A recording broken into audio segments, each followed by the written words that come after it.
मतदार यादीत बदल करण्याचा अधिकार आमच्याकडे नाही. महाविकास आघाडी सोबतच्या बैठकीनंतर राज्य निवडणूक आयोगानं झटकले हात. विरोधी पक्षाच्या शिष्टमंडळाने घेतली निवडणूक अधिकाऱ्यांची भेट. मतदार याद्यांमधील घोळावर महाविकास आघाडीच्या नेत्यांसह राज ठाकरेंची आयोगासोबत चर्चा. उद्या पुन्हा आयोगासोबत बैठक. मतदार यादी दुरुस्त होईपर्यंत निवडणुका घेऊ नका, राज ठाकरेंचा आयोगाकडे मागणी. तर अनेक ठिकाणी खोटी मतदान नोंदणी, मतदार याद्यांमध्ये घोळ झाल्याचा मुद्दा उद्धव ठाकरेंकडून उपस्थित. काँग्रेसचे प्रदेशाध्यक्ष हर्षवर्धन सपकाळ उद्याच्या महाविकास आघाडी आणि मनसेच्या बैठकीलाही राहणार गैरहजर. सपकाळांना सर्वपक्षीय शिष्टमंडळातून वगळल्याची जोरदार चर्चा.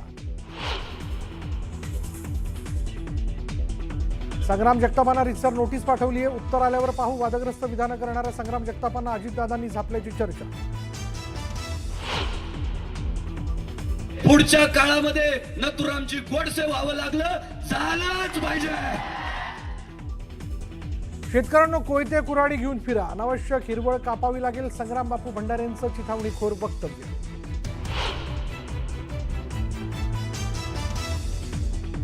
रोहित पवारांचे निलेश घायवळ सोबत कौटुंबिक संबंध. मकोकाच्या गुन्ह्यातून रोहित पवारांनीच त्याला बाहेर काढलं. राम शिंदेंचा पलटवार.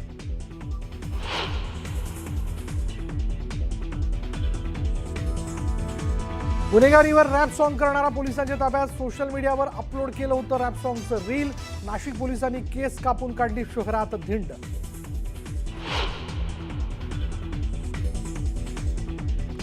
कल्याण शिर्डी रोडवरील कल्याण फाटाजवळच्या गोदामाला भीषण आग. आगीवर नियंत्रण मिळवण्याचे प्रयत्न सुरू. आणि सोन्याच्या दराने गाठला विक्रमी टप्पा. एका दिवसात सोन्याच्या दरात तब्बल 4,000ची वाढ. सोनं प्रतितोळा 1,31,000वर, तर चांदीचे दर 1,96,000वर. सदोष अशा मतदार याद्या निर्दोष करण्याच्या दृष्टीने त्यांनी प्रयत्न केले असं सांगितलं. मग महाराष्ट्रामध्ये सुद्धा निवडणुका आहेत, त्या आधी डबलिंगचे जे आहेत अशा अनेक शंका आहेत. त्या शंकांचं निरसन करण्यासाठी काय प्रॉब्लेम आहे? तुम्हाला वाटत नाही हे बाकीचे सगळे राजकीय पक्ष म्हणतायत की आम्हाला या सगळ्यातनं पारदर्शक पाहिजे, तुमची अपेक्षा नाहीये का?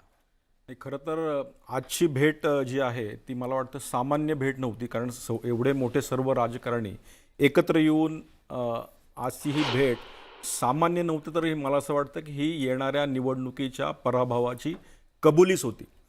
कारण आपण जर पाहिलं की आत्तापर्यंत माननीय राज ठाकरे असतील किंवा माननीय शरद पवार साहेब असतील, एकमेकांवर टीका करणारे सर्वजण एकत्र येतात. म्हणजे असं म्हटलं जातं ना की एखादा दिवा ज्यावेळेस फडफडतो, कशासाठी फडफडतो? तो विझण्यासाठी फडफडत करत असतो. आणि सर्वसामान्य जनता अत्यंत सुज्ञ आहे.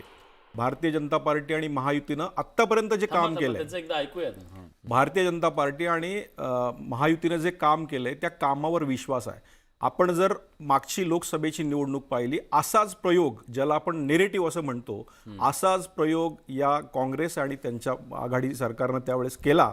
आणि त्याच्यामध्ये संविधान बदलणार, संविधान बदलणार, संविधान बदलणार, म्हणजे डॉक्टर बाबासाहेब आंबेडकरांचं संविधानही खोटं ठरवण्याचं काम याच पक्षांनी केलं होतं. पण तिथेही काही घडलं नाही. आणि ज्या महायुती सरकारनं खऱ्या अर्थानं ज्यावेळेस संविधान बदलणार हा नेरेटिव्ह त्यांनी सेट केला होता आणि तो सर्वसामान्यांपर्यंत पोहोचवण्याचा प्रयत्न. नाही, प्रश्न मला कळला तुमचा. पण मला हेच सांगायचं की आजची जी भेट होती, ती भेट जी आहे ती एकत्रीकरण, सगळ्यांनी येऊन हे नेरेटिव्ह सेट करायचं आणि जनतेची परत एकदा दिशाभूल करायची. मला एक सांगा की आज आपण सगळे एकत्र आलात आणि त्या ठिकाणी नाहीये तुमचं म्हणणं. नाही, कुणाला पटणारच नाही ना, कसं पटेल? त्यांचंही म्हणणं मला पटत नाहीये. नाही, पण तुम्हाला हे तरी पटतं की नाही? निवडणुकीला सामोरं जात असताना आपण मला अमितजींना विचारायचंय की स्वतः निवडणूक आयोग फिर्यादी आहे 6,000 बोगस मतदार नोंदले म्हणून, का तपास होत नाही त्याचा? नाही, फिर्यादी आहे तुम्ही म्हणताय. पण मला सांगा की ज्या वेळेस याच निवडणूक आयोगाने अनाउन्समेंट केली होती की तुम्हाला कोणाला शंका असेल की तुम्हाला व्हीव्हीपॅट मशीन चेक करायचे कोणाला कुठे, ते त्यावेळेस काही कबुली झाली का? ज्यावेळेस सर्वोच्च न्यायालयाची 6,000 मतदाराची नोंदणी झाली, याच्या बाबतीत स्वतः मुख्य निवडणूक निर्णय अधिकारी जे आहेत तुळजापूर विधानसभा मतदारसंघाचे, त्यांनी फिर्याद दिली आहे. त्यांनी पुरावे दिलेत. कुठल्या मोबाईल नंबरवर ती बोगस मतदाराची नोंदणी झाली, कुठल्या कॉलेजेसचे मुलं आहेत ते दिलंय. का तपास होत नाही? हा तपास झाला तर लक्षात येईल ना. कोण कशा पद्धतीने त्या ठिकाणी बोगस मतदाराची लक्षात नोंदणी घ्या, करते हे लक्षात कुठलीही येईल. यंत्रणा जी आहे महाराष्ट्रातली असो किंवा केंद्रातली असो, ही मग स्वायत्त अमितजी, यंत्रणा मला आहे. तुम्हाला आणि विचारायचं 1 वर्षापासून नाही का नाही, पण तपास ती होत नाही स्वायत्त याचा? यंत्रणा जर चांगली काम करत नसेल तर आपण सगळ्यांनी मिळून त्याच्याबद्दल बोललं पाहिजे की नाही? 100% बोललं पाहिजे. पण माझा मुद्दा हा आहे की आज बोलत असताना हा. मला एक प्रश्न सर्वच हे जे सगळे पक्ष एकत्र आले त्यांना विचारायचा आहे की याच्या आधी आपण का नाही बोललात? इलेक्शन आलं म्हणून सगळ्यांनी एकत्र यायचं आणि चुकीच्या पद्धतीनं इलेक्शनच्या आधीच बोलतायत ना, इलेक्शनला किती वेळ झालं झालं गेलं बोलतायत? गंगेला मिळालं ते मागचं काय ते झालं गेलं गंगेला वेळ मिळालं, झालं? आता इलेक्शन बद्दलच आता- बोलताय. हा हा. अभ्यंकर सर, एक कमेंट सगळ्यांची. हा मला एवढाच प्रश्न द्यायचा आहे की पहिल्यांदा कोणी का बोलत नाहीये, तर सर्वात महत्वाचं 2019ला राजसाहेबांनी याच्या विरोधात आवाज उठवला होता, दिल्लीपर्यंत गेले होते, हे त्यांना कदाचित माहीत नसावं. सगळ्यांच्या भेटीगाठी घेतल्या होत्या आणि दुसरं एकमेकांवर टीका केली आणि आता एकत्र आहेत, हे अत्यंत हास्यास्पद गोरखेजी बोलतायत. कारण मला वाटतं मी कोणाबरोबर संसार करणार नाही, लग्न नाही, काही नाही असं करून राष्ट्रवादीच्या लोकांना आपण बरोबर घेतलेलं आहे. आमचा इकडे जीव घुटमळतो सांगून तुम्ही शिंदे सेनेला बरोबर घेतलेलं आहे. आणि महत्वाचं असं आहे, आम्ही प्रश्न आयोगाला विचारलेत, आम्ही पारदर्शक मार्गाने निवडणूक मागतोय, तर ह्याचा आणि पराभवाची लक्षण असण्याचा हा कुठून तुम्ही अर्थार्थी जोडणी करता हे कोणाला समजूच शकत नाही. बरं, मिरच्या तुम्हाला का झोमतायत? प्रश्न निवडणूक आयोगाला विचारलाय, उत्तर त्यांनी द्यावीत किंवा त्यांनी सांगावं. आमचा मिरच्या वकीलपत्र इतर झोमण्याचा पक्षाने घेतलंय, लक्षात घ्या अभ्यंकर प्रश्न साहेब, येतच नाही. मिरच्या ह्याच्यामध्ये असं झोमण्याचा आहे, प्रश्नच येत गोरखेजी, नाही. थोडक्यात प्रश्न संपवतो इथं आपण हा सर्व. सरळ इथं आहे. प्रश्न हा सरळ सरळ आहे? मला काय तुमचे सरळ आहे? प्रश्न अगदी जे बडे साहेब सांगतात तेही मला मान्य आहे. काय? परंतु नाही, मान्य नाही. माझा ह्याच्यामध्ये प्रश्न असं आहे, हा आहे माझा तुम्हाला प्रश्न हा असं आहे म्हणायचं की का आता सगळ्यांना ओमराजे माहिती म्हणतात ते निवडणुकीचे चुकीचं आहे? पडघम वाजतायत. तुम्हाला असं म्हणताय की निवडणुकीचे म्हणायचं पडघम का? वाजत ते असताना काम करा, कोर्टात आपण केस दाखल वेळात करा, वेळ सगळं काढून इथे चुकलं एकत्र असतील येणं तर. मला हे पण सांगायचं आहे. नाही नाही नाही, मला सांगा त्यांनी एकत्र येणं म्हणजे काय? त्यांना ह्या निवडणुका पारदर्शक व्हाव्या तुम्ही त्याच्यासाठी सत्तेकरता त्यांनी एकत्र दाद आलात, मागणं सत्तेकरता पक्ष चुकीचं काय बोलले. याच्यामध्ये? आम्ही- दाद मागणं आम्ही चुकीचंच लोकशाही नाहीये. मार्गाने मतदान 100% घेण्याकरता दाद एकत्र मागणं येतोय. चुकीचं नाहीये. हा. पण अशा प्रकारे एकत्र येऊन एखादा नेरेटिव्ह सेट करणं आज लोकांना narrative set झाला? या माध्यमातून narrative लोकांना काय set फोडून काढा ना त्यांचा सातत्यानं narrative. सातत्यानं फोडून निघणारच आहे. लोक आज सुज्ञ आहेत, लक्षात घ्या. लोक अत्यंत सुज्ञ आहेत. कुठली नाव एक एक जण एक एक जण बोलूया. तुम्हाला चालेल का ते? माझं आपल्याला आव्हान आहे की आम्ही जे दाखवतोय, ओमराजे जे सांगतायत ते खोटं पाडून दाखवा. आम्ही सांगतोय दुबार मतदान, बोगस नावं आहेत, हे आपण खोटं पाडून दाखवा. हे बघा, नुसतं खोटं येऊन पाडणं पराभवाची आणि लक्षणं सांगू जसं नका. ओमराजे म्हणाले की आज कोर्टामध्ये किंवा त्या निवडणूक आयोगाच्या त्या समितीमध्ये हा करतोय काय? निर्णय होणार आहे. पण माझं मग आपल्याला निवडणूक आहे. सगळ्यांना आपल्याला सांगणं आहे की आज ज्या ज्या ठिकाणी निवडणुका झाल्या, ज्या ज्या ठिकाणी उमेदवार निवडून आलेत, ज्या ठिकाणी भारतीय जनता पार्टीचे महायुतीतले उमेदवार निवडून आलेत आणि ज्या ठिकाणी विरोधातले म्हणजे उभाटाचे असतील किंवा इतर असतील, मग ते निवडून आलेले फक्त ओमराजे निंबाळकरच का बोलतात, इतर का शांत आहेत? मला हे सांगणं आहे त्याचं की ज्या analysis तुम्ही पद्धतीने करू लक्षात नका घ्या, ना. ज्या विषय पद्धतीनं पारदर्शकपणे काँग्रेस मतदान होण्याचा आहे. narrative set आम्ही- करते, मतदानात ठीक आहे. पारदर्शक सरळ प्रक्रिया हा होण्याचा. narrative हा माझा आरोप त्याच्याशी आहे. हा का नाही बोलला, तो का नाही नेरेटिव्ह बोलला? तुम्ही म्हणताय. बरोबर, मला तुम्ही माने म्हणू सरांना शकताय का? मी थोडंसं सगळ्यांना थांबवतोय. मी थोडंसं थांबवतो. आपण थोडं राजकीय याच्यावरती विश्लेषण मला जाणून घ्यायचंय. तटस्थ विश्लेषण मला माने सरांकडून नेहमी मिळत असतं. माने सर, या सगळ्याला केवळ एक राजकीय आरोप म्हणून पाहावं की या देशातल्या लोकशाहीवरचं भलं मोठं प्रश्नचिन्ह म्हणून पाहावं? निवडणूक आयोगाची आत्ताची जी भूमिका आहे ती भूमिका सामान्य माणसाला, राजकीय पक्ष सोडून द्या, त्यांचं समाधान कधीच होणार नाही, ते राजकारण करतील वगैरे, सामान्य माणसाला पटेल अशी भूमिका आहे का? लोकशाहीवरचं भलं मोठं प्रश्नचिन्ह असं थेट म्हणजे ते जरा थोडं अधिक होईल. हा विषय जो आहे तो निवडणूक आयोगाच्या विश्वासार्हतेचा आहे. निवडणूक आयोग ही जसं आता उल्लेख केला जातो वारंवार, तसं ती घटनात्मक संस्था आहे, ती कॉन्स्टिट्युशनल बॉडी आहे आणि त्याचबरोबर ती ऑटोनॉमस आहे, ती स्वायत्त आहे. ती राजकीय पक्षांच्या जे काही पक्षांच्या ज्या भूमिका असतील त्या राजकीय अभिनिवेश याच्यापासून वेगळं जाऊन त्यांनी ही मतदानाची प्रक्रिया अगदी तटस्थपणे, निस्पृहपणे पार पाडावी अशी निवडणूक आयोगाकडून अपेक्षा आहे. आणि दुर्दैवाने ते आता होताना दिसत नाही आणि त्यामुळे निवडणूक आयोगाची विश्वासार्हता मात्र नक्की पणाला लागली आहे. त्याची काही कारणं आहेत. एक तर पहिला मुद्दा असा आहे की आता ओमराजेंनी ज्याचा उल्लेख केला होता तसे महाराष्ट्रात आणखी काही उदाहरणं आहेत. त्याच्यामधलं राजुऱ्याचं उदाहरण स्वतः राहुल गांधींनी काढलं आळंदच्या बरोबर, जिथं राजुऱ्यामध्ये याच पद्धतीनं निवडणूक आयोगाने दाखल केलेली ती तक्रार आहे निवडणूक आयोगाच्या अधिकाऱ्याने म्हणजे रिटर्निंग ऑफिसरनी, की अशाच पद्धतीनं मतं तिथं ज्या पद्धतीनं वगळली गेली वगैरे अशा स्वरूपाचा किंवा वाढवली गेली.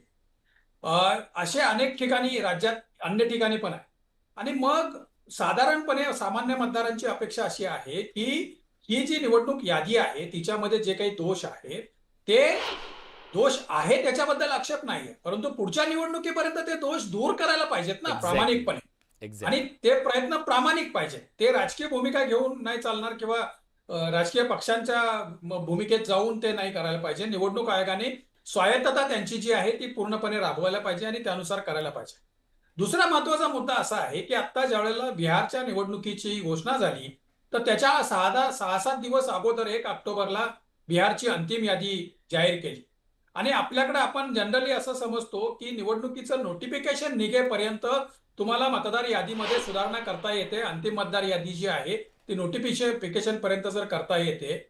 आता सुप्रीम कोर्टाने जर 31 जानेवारी 2026च्या अगोदर निवडणुका घ्या असं सांगितलंय, म्हणजे आतापासून साधारणपणे 3.25 महिने आहेत किंवा 3.5 महिने आहेत. तर या 3.5 महिने शिल्लक असताना 1 जुलैच्या मतदार यादीवरतीच निवडणूक होईल स्थानिक स्वराज्य संस्थांची, विशेषतः महानगरपालिकांची. असा हट्ट कसा काही निवडणूक आयोग धरू शकतं? हा. 4 महिने अगोदर, 3.5 महिने अगोदर. आणि त्यामुळं ही निवडणूक यादी पुन्हा पुन्हा रिफाईन करत जाणे, पुन्हा पुन्हा ती सुधारणा करत जाणे, ही बेसिक रिस्पॉन्सिबिलिटी जी आहे ती निवडणूक आयोगाची आहे. ते होताना दिसत नाही.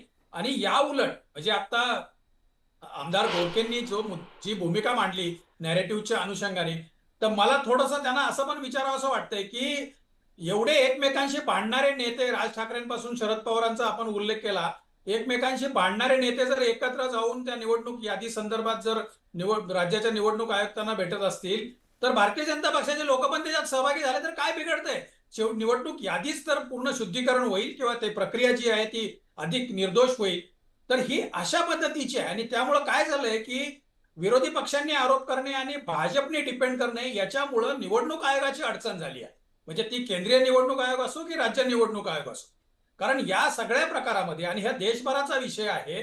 आणि आता ज्याचा मी उल्लेख केला किंवा ओमराजेंनी जे सांगितलं कॉन्क्रीट ज्याचे पुरावे आहेत, म्हणजे आता राहुल गांधींनी राजुऱ्याचा उल्लेख केल्यानंतर तिथल्या रिटर्निंग ऑफिसरनी प्रेस कॉन्फरन्स घेऊन सांगितलं की नाही आम्ही आता ते जिल्हाधिकाऱ्यांनी सांगितलं की त्या डिटेल्स आम्ही देतोय.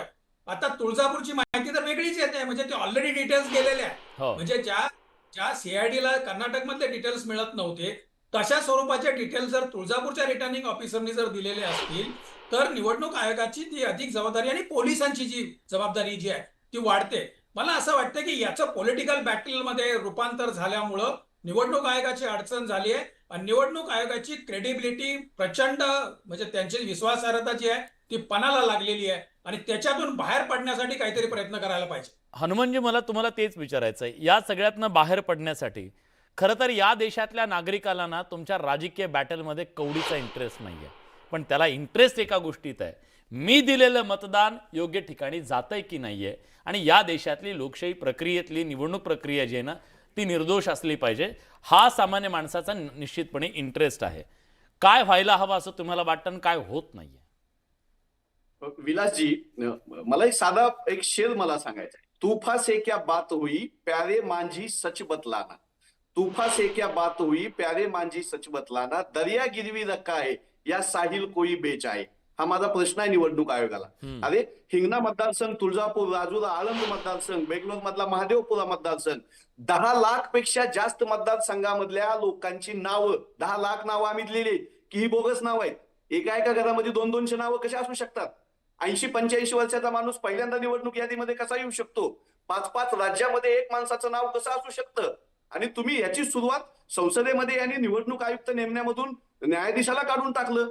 सीसीटीव्ही फुटेजचा कायदा बदलला तुम्ही. निवडणूक आयोग हा भारतीय जनता पक्षाच्या शाखेमध्ये विलीन झालेला आहे. त्याचाच आज प्रत्यय महाराष्ट्रामध्ये पण आला. अहो, आम्ही कागद घेऊन सांगतोय, माणसं जिवंत माणसं आनंदमध्ये राहुलजींनी उभा केली की हा माणूस इथं उभा आहे आणि हा मेला म्हणून याचं नाव यादीतून काढलेलं आहे. निवडणूक आयोगाच्या तोंडावर पट्टी बांधलेली आहे. केंद्रीय निवडणूक आयोग ऍफिडेव्हिट मागतायत. अरे काय लावलंय तुम्ही हे? या देशामध्ये अराजक आणायचंय का निवडणूक आयोगाला? भाजपा काँग्रेस राष्ट्रवादी लढाई बाजूला ठेवा, पण मेलेला माणूस जर जिवंत आहे म्हणून दाखवून बोगस मतदान करून जाता आणि जिवंत असलेल्या माणसाला कुठलीही नोटीस न देता कुठलंही कारण न सांगता यादीच्या बाहेर टाकता, तर हा घटनाद्रोह आहे, हा देशद्रोह आहे. आणि भारतीय जनता पक्षाच्या आशीर्वादाने हे सुरू आहे का? कारण हिंगणा मतदारसंघामध्ये बोललं भाजपाचीच लोक येतात. आमचं शिष्टमंडळ जाऊन निवडणूक आयोगाला मांडते तर भाजपाचीच लोक वकिली करतायत. केंद्रीय निवडणूक आयोग आम्हाला ऍफिडेव्हिट मागतायत. राहुलजी गांधी यांनी 10 लाख पेक्षा जास्त मतदानाचे पुरावे दिलेले आहेत. निवडणूक आयोग बोलायला तयार नाही. ठीक आहे. मी विचारतो अमितजींना